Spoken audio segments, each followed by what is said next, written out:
Welcome to the deep dive. Today, we're going to zero in on something you see everywhere.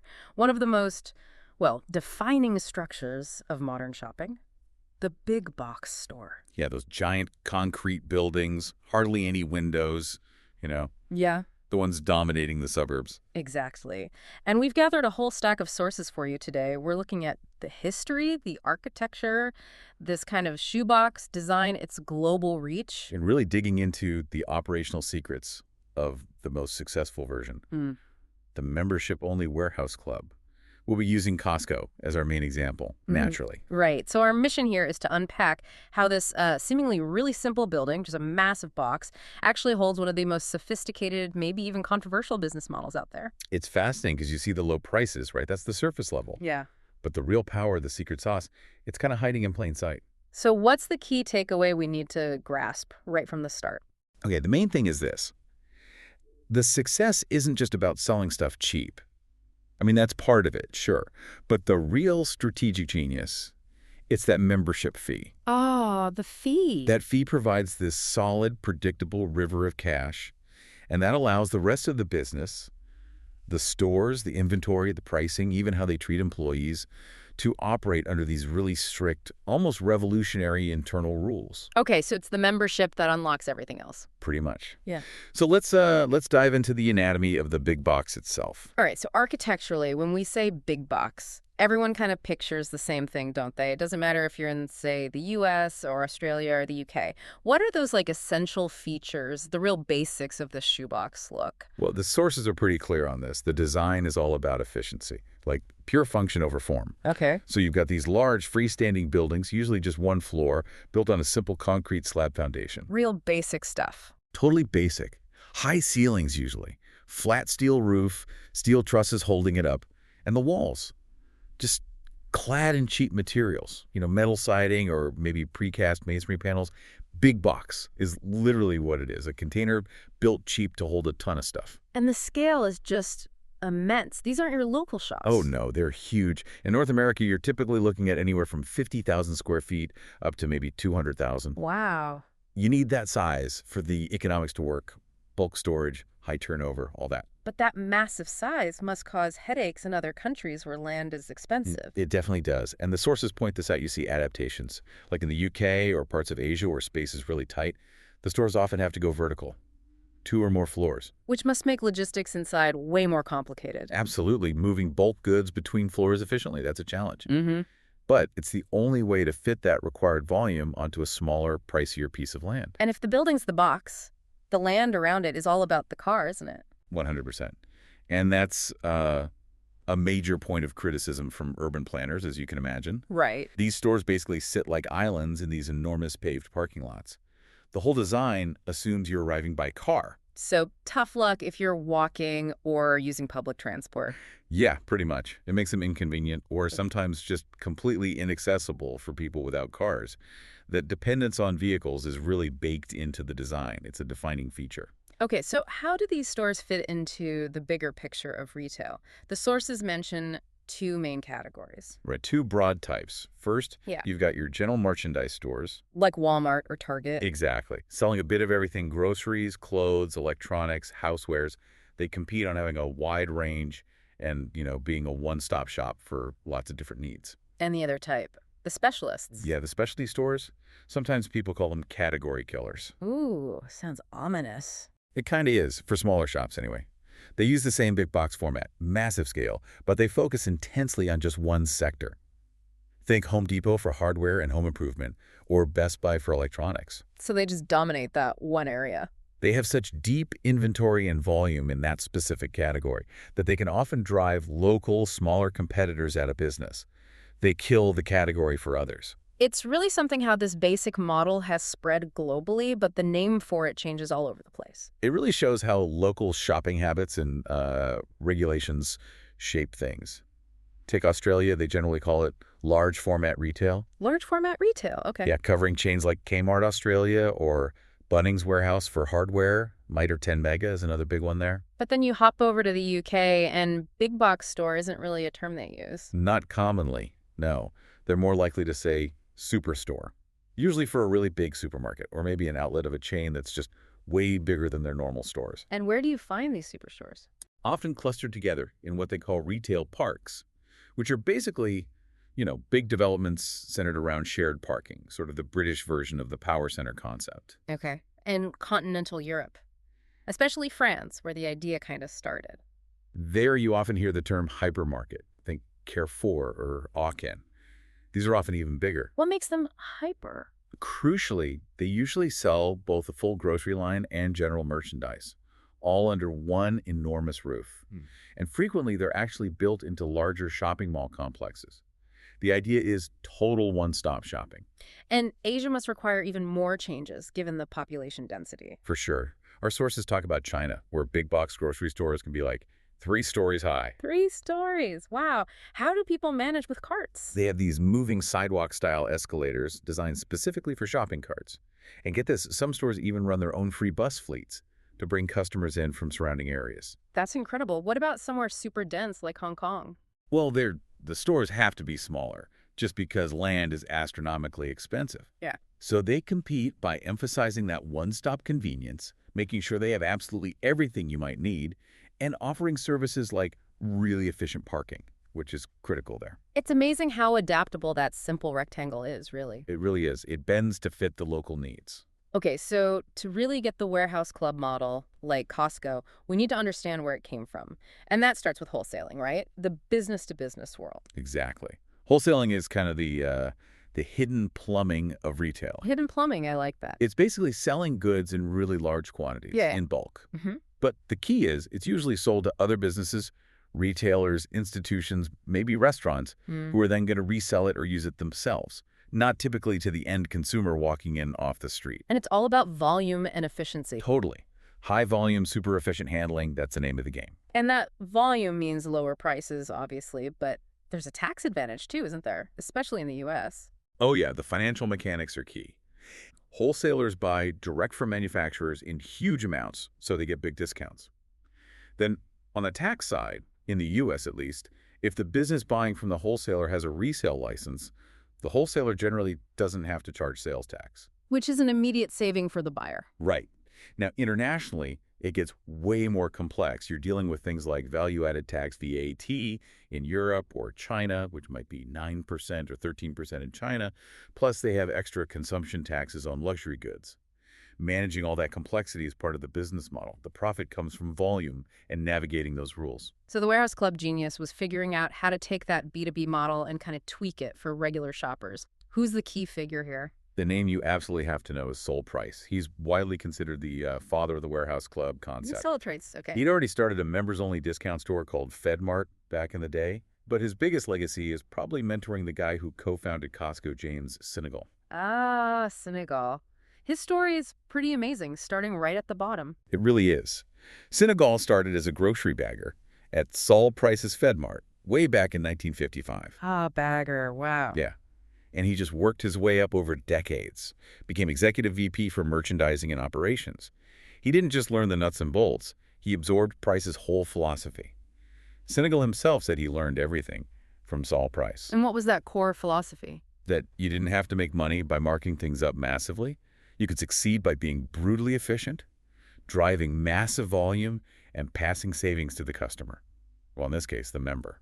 So after Price left FedMart, she started the real precursor. That's right. In 1976, he launched Price Club in San Diego. And the first location was pretty unique, wasn't it? Yeah, it's actually inside some old airplane hangars that belonged to Howard Hughes on Marina Boulevard. No way, airplane hangars. Yep. And believe it or not, that location is still operating today. It's Costco Warehouse number 401. That's incredible. Who was Price Club aimed at initially? Primarily small business owners. You paid an annual fee, and that got you access to buy bulk goods at discounted prices. The core model was there from the start. Then fast forward 7 years, and Senegal takes that model and runs with it himself. Exactly. Senegal teamed up with an attorney named Jeffrey Brotman, and together they co-founded Costco Wholesale up in Seattle in 1983. Brotman wasn't just a lawyer, though, right? He had retail chops. Yeah, Brotman came from a Seattle retail family background. He was also, interestingly, an early investor in Starbucks. He brought a lot of business savvy and served as Costco's chairman until he passed away in 2017. So now you had these two companies, Price Club and Costco, running on basically the same playbook and both super successful. Right. Parallel tracks, very similar concepts. A merger seemed almost inevitable. Which happened in 1993, creating Price Costco. Yep, a massive merger. But it's interesting, before that, Saul Price actually turned down an offer from Walmart to merge Price Club with Sam's Club, which was Walmart's own attempt at the warehouse model. He turned down Walmart. He did. He went with Senegal instead. The combined Price Costco was instantly huge, 206 locations, $16 billion in annual sales right off the bat. But the name Price Costco didn't stick around for long. No, the Price family ended up leaving the merged company in 1994. And by 1997, the company officially changed its name back to just Costco Wholesale. So it really consolidated Saul Price's original vision with Senegal's operational drive. Pretty much. And that set the stage for the global giant it is today. Okay, now we're getting into the real core of it, the secret weapon. Most shops obsess over how much they mark up each item. Costco, they're playing a different game. A completely different game. They are laser focused on that annual membership fee. That's the paradox, right? How so? Because as our sources show, it's the membership fees that generate the vast majority of the company's actual profit. Okay, define vast majority. In the 2024 fiscal year, get this, 65.5% of their entire net operating income came directly from membership fees. 65.5%, seriously. Yeah. So like 2/3 of their profit is locked in before they even sell a single product off the shelves. Exactly. That number is just staggering when you think about traditional retail. Yeah, it completely flips the script on how you'd approach pricing. It changes absolutely everything. Yeah. Because they have this reliable, centralized profit engine from the numbers, they can afford to run the actual stores, the warehouses, selling the goods on incredibly thin margins, like razor thin. So the goal isn't profit per item. No. The goal shifts. It becomes about delivering enough value, low prices, unique items, good experience to make absolutely sure that Memberfor renews their subscription next year. That's the prize. And they actually have a formal rule about this low markup, right? It's kind of famous. Oh yeah, it's legendary retail circles. The rule is ironclad. No regular item in the warehouse can be marked up more than 14% over Costco's cost. 14%. And for their own private label brand, Kirkland Signature, the maximum markup is just slightly higher, at 15%. That seems incredibly low. What are their overhead costs like? Generally around 10% of revenue, according to the sources. So when you factor that in, you see just how slim the margin is on the actual goods sold. Their overall net profit margin as a company, barely 2%. 2%. Wow. They're just pure volume players then. Total volume fanatics, driven entirely by that membership guarantee. It's a high wire act, honestly. If membership ever seriously dropped, the whole model could collapse. But clearly it works. I mean, Costco was the third largest retailer in the world back in 2021. And they hit historical milestones, too. They were the first company ever to go from 0 to $3 billion in sales in less than 6 years. That's just meteoric growth. And the membership numbers today reflect that scale. Hugely. As of 2024, 136.8 million cardholders worldwide. But managing that scale means making some really tough, almost ruthless decisions, especially about what they choose not to sell. Right. You walk into a normal supermarket or big box store and you're hit with this wall of choice. 50 kinds of jam, 20 brands of laundry detergent. Costco is the opposite. That super limited selection, that's on purpose. Oh, absolutely deliberate. It's fundamental to how they operate. A typical Costco warehouse might only carry around 3,700 distinct products. They call them SKUs, stock keeping units. Okay, 3,700. That sounds like a lot until you compare it. Exactly. Compare that to a typical Walmart supercenter, which might have something like 140,000 different SKUs. Whoa. Okay, 3,700 versus 140,000. That is drastically different. It's a chasm. Costco might only carry, say, 1 or 2 types of ketchup instead of 20. And by limiting that choice so severely, they can buy absolutely massive quantities of those few specific items they do stock. Which gives them incredible bargaining power with the manufacturers. Immense power. Costco essentially becomes the gatekeeper, the arbiter, as one source put it, between the manufacturer and millions of consumers. So manufacturers have to play by Costco's rules. Pretty much. If you want your product in Costco, you have to package it in the large bulk sizes they demand. And critically, you often have to pre-package it on pallets, ready for easy forklift deployment straight onto the sales floor. Minimizes their handling costs. Exactly. It turns their warehouse floor almost into an extension of the distribution center. The reward for the manufacturer, if they comply. Potential access to international distribution through Costco's massive global network. but you follow their rules. That constant rotation of some items, especially the non-essentials, creates that feeling. Senegal apparently called it the treasure hunt. Yeah, that's a stroke of marketing genius baked right into the operations. They deliberately bring in limited quantities of certain items, maybe fancy kitchen gadgets, seasonal clothing, outdoor gear, even furniture or electronics. And when it's gone, it's gone. Creates urgency. Totally. It creates this sense of urgency, as Senegal put it. You see something interesting, maybe a really good deal, you feel like you have to buy it now. Because if you wait, it probably won't be there on your next trip. It encourages impulse buys and drives up the average amount people spend per visit. Speaking of urgency and membership, they made some pretty big changes recently. In September 2024, seems like they're doubling down on that membership model. They definitely are. The changes hit on two fronts, price and access.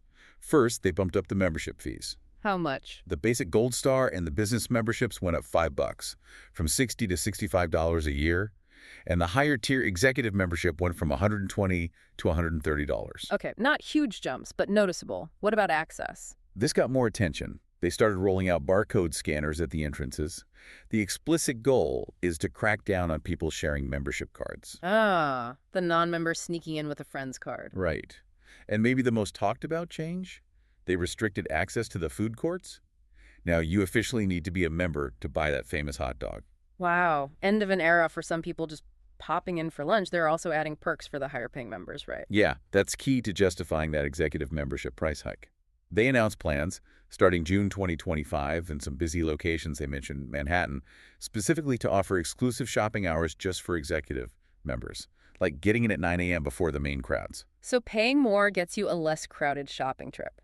Exactly. It's a tangible benefit, especially in high-traffic stores. It reinforces the value of that higher fee and helps lock in that crucial high-margin membership revenue. All right, let's talk about probably the most visible symbol of Costco's power, besides the giant building itself, Kirkland Signature, their own brand. It's not just a store brand, it's huge. It doesn't even begin to cover it. Yeah. Kirkland Signature, they launched it back in '95, named it after their original headquarters city in Washington State. It is an absolute behemoth. Okay, give us the numbers. In 2024, Kirkland Signature alone recorded $86 billion in revenue. Oh, $86 billion, just the store brand. Just the store brand. Yeah. To put that in perspective for you, that single private label brings in more money than the entire annual revenue of a global consumer goods giant like Procter & Gamble. That is absolutely mind-blowing. How did they build that level of trust? Usually store brands are seen as, maybe a bit cheaper, maybe lower quality. Well, their strategy was multi-pronged. First, the core promise: deliver quality comparable to the national brands, but at a noticeable discount. Second, the packaging is often very simple, minimalist. It conveys value. Okay. But the really clever part, especially early on, was how they overcame that initial skepticism people have about private labels. They used co-branding. Co-branding, like putting two names on the package. Exactly. They'd partner with well-known, trusted manufacturers. Yeah. So you'd see Kirkland Signature coffee beans, but it would also say custom roasted by Starbucks, or Kirkland Signature batteries that also said Duracell. Kirkland Signature jelly beans by Jelly Belly. Ah, so they borrowed the credibility of the established brand. Precisely. It created this halo effect. People thought, okay, if Starbucks is making their coffee, it must be good. And that trust then extended across the entire Kirkland Signature line, even for products that weren't co-branded. And they must guard that brand reputation fiercely. Absolutely. The sources say the quality control goes right to the top. Apparently, the CEO personally signs off on every single new Kirkland Signature product before it hits the shelves. The CEO! Yeah. They simply cannot afford to have a dud product tarnish the image of that $86 billion brand. Beyond Kirkland, the sheer variety of stuff you find in Costco is just wild sometimes. You go in for paper towels and milk, and suddenly you're looking at, a diamond ring or a kayak. It's definitely part of the experience, that unexpected merchandise. You'll find the basics, sure, but then also things like coffins. Coffins, seriously. Yep, coffins, solar panel systems, hot tubs, high-end wine, expensive cheeses, and recently, a really big one, gold and platinum bars, bullion. Ah, yes, the gold bars made headlines. How does that work? Are they making money on that? It's fascinating. They often sell the gold very close to the current market spot price, sometimes maybe just a 2% markup. That's basically nothing. Right. And think about the executive members. They get 2% cash back on most purchases. So for them, buying gold at Costco is almost like getting it at cost. Yeah. It functions as an incredible loss leader. A loss leader. It drives membership signups and renewals. People might literally join or upgrade just to buy the gold. Hmm. It makes the membership fee feel like an investment that pays for itself, Oh, which no. is incredibly powerful for keeping people locked into the ecosystem. Okay, that makes sense. What about alcohol? That's a huge category for them, but it seems like it's always complicated by local laws. Oh, the regulations around alcohol are a constant headache for them, especially in the U.S. Yeah. It varies wildly state by state, even county by county sometimes. Like what? Well, in some states, like Texas, the law says the liquor store part has to be technically a separate business, different entrance, maybe a wall separating it, its own staff. In other places, they can sell beer and wine right in the main warehouse aisles. And internationally. Even more varied. Like in West Auckland, New Zealand, there's a local trust that has a monopoly on liquor sales. So Costco isn't allowed to sell any alcohol there at all. It's a real patchwork they have to navigate. But it's clearly important enough for them to fight for. Didn't they spend a lot of money changing liquor laws in Washington state? They sure did. They poured over $22 million into a state initiative, Initiative 1183, back around 2011, and it passed, ending the state's monopoly on liquor sales and distribution. So yeah, they see it as a critical category. And they even have special staff for wine. In some of their warehouses with the biggest wine selections, yeah. They employ what they call wine stewards, maybe about 30 or so across the U.S. Their job is specifically to help members choose wines, offer advice. It elevates the service for that key category. Now, shifting gears slightly, there was a big dust-up recently with the book publishing world. Costco wanted to change how they sell books. Yeah, this really highlighted Costco's relentless focus on operational efficiency and cost cutting.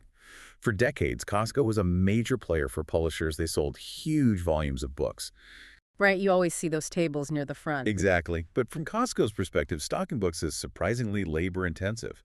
New titles arrive, they have to be unpacked and manually displayed, usually every Tuesday. And crucially, any books that don't sell have to be gathered up by hand and returned to the publisher for credit. That's a lot of handling cost. So what was their proposed solution? It was pretty drastic. The plan, announced in 2024, was to stop selling books year-round. They wanted to make books a seasonal category only, available just during the main 4-month holiday shopping period, starting in January 2025. Wow, just holidays. That must have panicked the publishers. Oh, it sends shockwaves through the industry. Publishers rely on that steady year-round volume and the discoverability factor of people browsing in Costco. Losing that shelf space would have been a huge blow. So what happened? Did they go through with it? Thankfully for the publishers, a compromise was reached later in 2024. Costco agreed to keep year-round book sections, but only in about 100 of their 600 or so mainland U.S. warehouses. So still a big cutback, but not a total elimination. Right.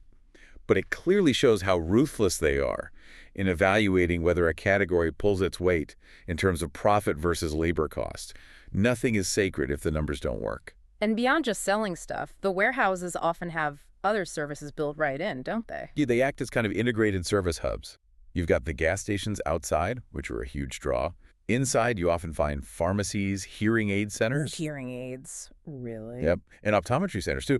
Costco Optical is actually the 5th largest optical retailer in the entire U.S. Fifth largest, wow. And they also offer a free concierge service for electronics you buy there. Basically, tech support to help you set things up, troubleshoot problems. It helps reduce returns and keeps customers happy with those sometimes complex purchases. Okay, we have to talk about the food court. Maybe the most iconic part of the Costco experience for many people. The ultimate loss leader. Absolutely, the ultimate loss leader. And it really boils down to one specific item. The $1.50 hot dog and soda combo. $1.50. Hasn't it been that price forever? Since 1985. It has not changed. And the commitment to keeping that price is legendary. Isn't there a famous story about that? Yes. The current CEO, Craig Jelinek, apparently went to co-founder Jim Sinegal years ago, suggesting they raise the price. Sinegal's response, reportedly, was, "If you raise the effing hot dog, I will kill you. Figure it out." Okay, wow, he was serious. It sounds funny, but it really shows how much that price point means symbolically, doesn't it? Totally. It's not about the money they make or lose on the hot dog itself. It's a symbol of the value Costco provides. It tells members, we're relentlessly focused on keeping prices low for you. Raising it, even by 50 cents, would break that trust. It's worth way more as marketing and loyalty building than the extra revenue would be. And they apply similar thinking to the rotisserie chicken, right? Another huge draw. Oh yeah, the $4.99 rotisserie chicken, that's another major traffic driver. People literally plan trips around picking one up. And they've gone to extreme lengths to keep that price low, too. Extreme lengths is right. To guarantee that $4.99 price and ensure a consistent supply, Costco actually moved into vertical integration. They built and now operate their own massive chicken processing plant in Nebraska. They own the chicken factory. They own the whole supply chain, basically, from the farm to the spit. It gives them complete control over costs and quality, all to protect that crucial $4.99 price point. But the food court menu isn't totally set in stone, right? Even if the hot dog is untouchable, there have been changes. Oh yeah, there have been significant shifts. Yeah. Back in 2013, they famously switched all their fountain drinks from Coca-Cola products to Pepsi. Why? Because Coke raised its prices, and Costco refused to pass that cost onto the $1.50 combo. So they switched. Interestingly, though, there are reports they're planning to switch back to Coke starting in 2025. We'll see if that happens. Okay. Any other menu casualties? They've tried things that didn't stick. They tested a cheeseburger for a while, around 2017, but apparently it didn't sell well enough or was too slow to make, so they cut it by 2020. And the menu changes depending on where you are in the world, too. Naturally. You'll find poutine on the menu in Canada and France. In warehouses in Korea or Mexico, you might find things like a bulgogi bake or pizza with al pastor toppings. They adapt to local tastes, even in the food court. So we talked about the basic shoebox design, but even within that, there's a pretty big range in the actual size and even the type of Costco stores out there. What are the extremes? Well, the heavyweight champion, the world's largest Costco, is in Salt Lake City, Utah. It's a massive 235,000 square feet. Whoa, why so big? It's actually a hybrid store. It combines a traditional Costco warehouse with one of their specialized business center concepts under one roof. Okay. And the smallest? The smallest one still operating is way up in Juneau, Alaska. It's about 76,700 square feet. Why so small? It's basically a leftover from an experiment they tried back in 1993 with smaller format stores. Generally, they found that size didn't really work well with their high-volume, pallet-based logistics model, so they stopped building them. But the Juneau one remains. You mentioned the business centers. What's the deal with those? Are they different from regular Costco's? They are different, yeah. They're designed specifically to cater more to that original price club market, small, medium-sized businesses. So like restaurants, offices? Exactly. Any Costco member can shop there. But the product mix is heavily skewed towards business needs. Over 70% of the items in a business center are things you won't find in a regular Costco warehouse. Like what kind of stuff? Think giant containers of cooking oil, huge packs of disposable restaurant supplies, commercial cleaning products, office furniture, maybe even industrial kitchen equipment. They also have features businesses need, like dedicated truck parking and bulk delivery services. Although they do charge extra for delivery on smaller orders, under $250. So sticking to the big box idea mostly, but they are trying some newer concepts for the physical buildings. I read something about a mixed-use development. Yeah, this one is really interesting and potentially groundbreaking for this type of retailer. Down in South Los Angeles, they're building the first ever project of its kind in the U.S. What is it? It's a Costco warehouse, a big one, 185,000 square feet, but built underneath 800 rental apartments. Apartments on top of a Costco. Exactly. And significantly, about 23% of those apartments are specifically designated as low-income housing. Wow. That seems like a direct response to that criticism about big box stores being anti-urban, car-dependent islands. It really does. It integrates the retail directly into a residential, higher density urban setting. It'll be fascinating to see if they try more projects like this.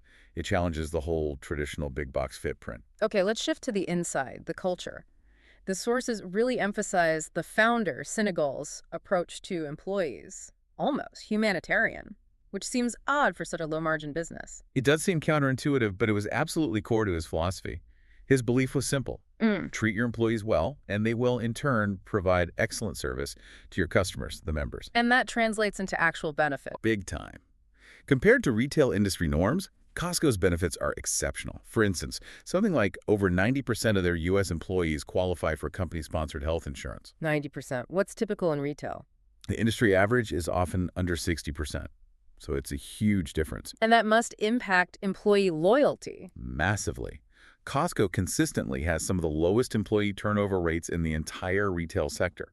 One source from 2006 cited just 17% turnover overall, and incredibly, only 6% for employees who had been there for over a year. 6%. That's basically unheard of in retail. It is. And think about the savings. Not constantly having to hire and train new people is a huge cost advantage, even if you're paying more in wages and benefits up front. And this culture extends to promoting from within. We mentioned the current CEO started. It's a forklift driver. Yeah. Yeah, Ron Vacris, the current CEO, started at Price Club on a forklift back in 1982.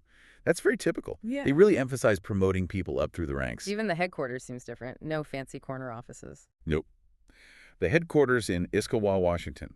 Apparently, even the CEO works out of a cubicle, just like the other 7,000 or so employees there.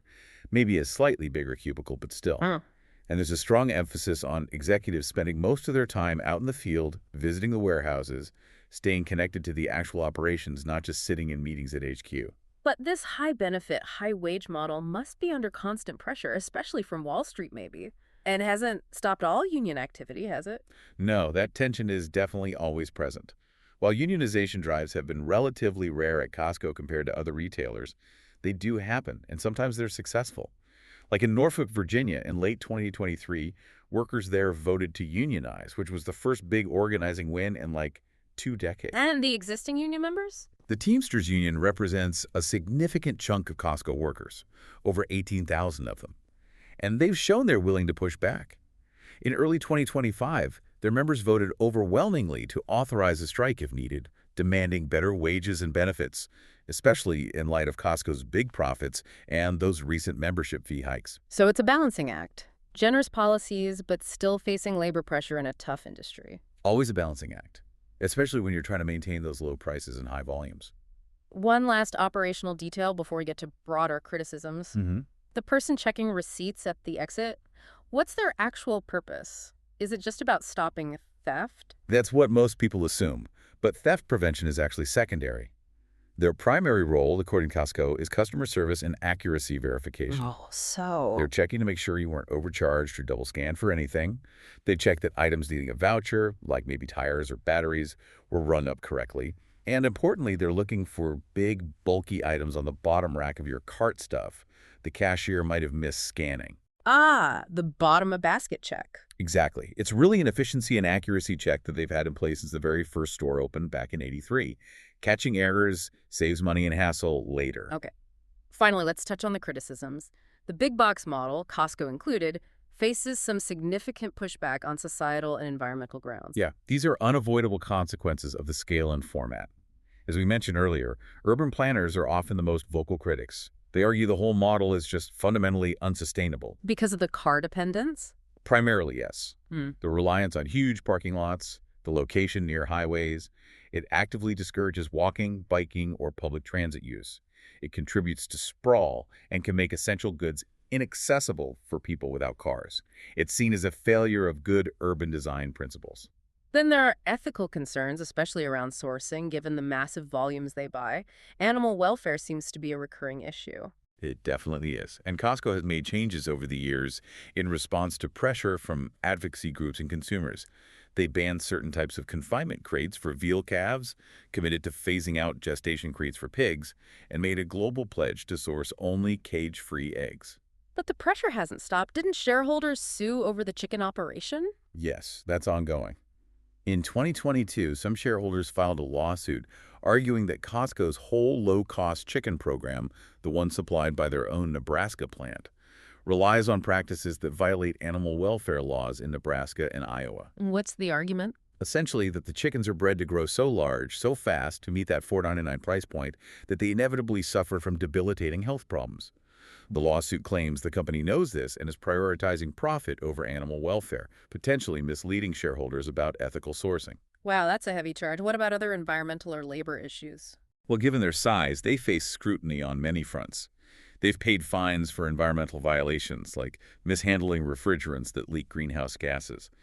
They've been criticized by environmental groups for things like using pulp sourced from Canada's boreal forest for their Kirkland brand toilet paper. And labor standards in their supply chain. While their direct employee practices are generally praised, like any global giant, They've faced issues further down the supply chain. There were past controversies about suppliers potentially using forced or slave labor. And more recently, a tragic incident in South Korea in 2023 where a worker died from heat stroke while collecting shopping carts in extreme heat outside a warehouse. It highlighted potential gaps in safety enforcement under the pressure of global operations. #outro. So wrapping this up, this deep dive really shows that the big box store, while it looks simple on the outside, is this incredibly efficient, globally powerful retail machine. Yeah, it's a blueprint that works worldwide, but it's really the warehouse club model, especially as perfected by Costco, that represents the ultimate evolution of that format. They took those old wholesaling ideas. And brilliantly leveraged the membership fee. Making most of their profit before selling goods allowed them to hit unprecedented scale, build fierce loyalty, keep prices incredibly low. And remarkably, maintain pretty high standards for how they treat their own employees, even while juggling all the pressures of that scale, the urban planning critiques, the supply chain issues. It's this fascinating bundle of contradictions, isn't it? A company obsessed with efficiency that fiercely protects a $1.50 hot dog price from 1985. A car-centric behemoth that's now experimenting with building apartments on top of its stores. It really is. Which brings us to a final thought for you, the listener, to chew on. Yeah, think about this. The founders, Sinegal and Price, they explicitly said they were building Costco for the long haul. They wanted it to still be here 50 and 60 years from now, not just focused on the next quarter's earnings. Okay, so longevity was the goal. Right. We know the business model. The membership model is incredibly powerful and resilient. But what about the physical form they chose? That classic, sprawling, car-dependent, usually single-story, big box. Does that structure itself have the same staying power? That's the question. Does that architecture represent a brilliant blueprint for immediate, high-volume success that can adapt? Or does its fundamental conflict with the growing need for walkable, denser, more sustainable urban living ultimately put a time limit on the lifespan of this incredibly powerful retail model? A tension between today's efficiency and tomorrow's urban reality. Something to think about next time you're pushing that giant cart through the aisles.